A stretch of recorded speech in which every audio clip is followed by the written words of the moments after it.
চলো না মা আমার সঙ্গে। এখানে তো অনেক দিন রইলে, কিছুদিন আমার সঙ্গে আমার পুলিশ কোয়ার্টারে থাকবে, চলো। হ্যাঁ না বাবা, তোর বাবাকে একলা রেখে আমি কোথাও যেতে পারবো না। কিন্তু মা, যে কাজটা আমি হাতে নিয়েছি সে কাজটা শেষ করতে হলে পুলিশ কোয়ার্টারেই থাকতে হবে। এখানে তুমি থাকবে একা, ওখানে আমি থাকবো একা, ব্যানার্জি মঞ্জিলে বাবা থাকবেন একা। এর কোনো যুক্তি আছে মা? না, নেই। তোর বাবার সঙ্গে আমি থাকি না একটা প্রতিবাদ জানাতে চাই বলে। বাবার কোন কাজের প্রতিবাদ জানাতে তুমি এরকম কৃচ্ছ সাধন করে চলেছো মা? সে কথা এখন বলা যাবে না রে। কিন্তু আমি বোধহয় একটা কথা জানতে পেরেছি মা। কি কি জানতে পেরেছিস? সে কথাটাও এখন বলা যাবে না মা। তবে যে দুঃস্বপ্নে আচ্ছন্ন হয়ে তুমি তোমারই অজ্ঞাতে চমকে চমকে ওঠো, সেটা যদি কোনোদিন সত্যি হয়ে যায়, তাহলে তুমি আমাকে পুলিশ কেন তৈরি করলে মা? এটাও কি তোমার এক ধরনের প্রতিবাদ?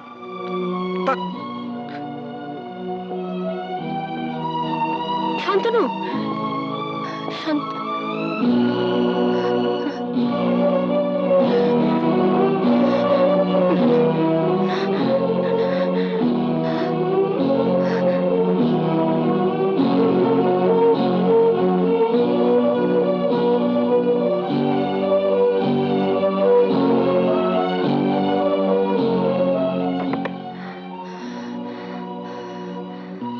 সরমা,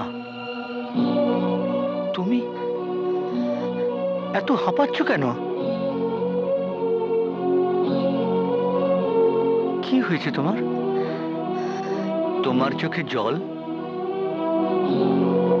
তোমাকে সব ছাড়তে হবে। কি ছাড়বো? তোমার সাম্রাজ্যের লোভ। শান্তনু বোধহয় সব জানতে পেরেছে।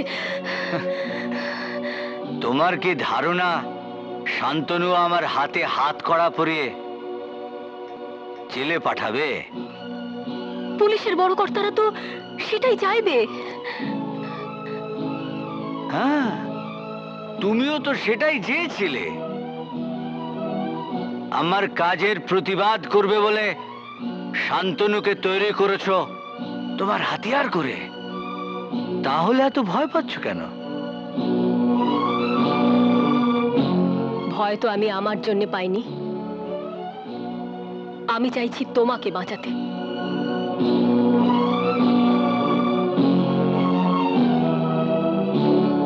কি করে বাঁচাবে?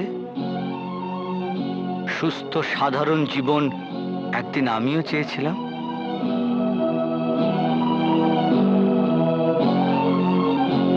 খোকা গুন্ডার ফাঁকা চেয়ারে বসার আগে দরে দরে আমি ভিক্ষে চেয়েছিলাম ভালোভাবে বাঁচার জন্য। সেদিন কিন্তু কেউই দয়া করেনি। আর আজ এতটুকু দাক্ষিণ্যের জন্য তারাই ধর্ণা দিচ্ছে পায়ের তলায়।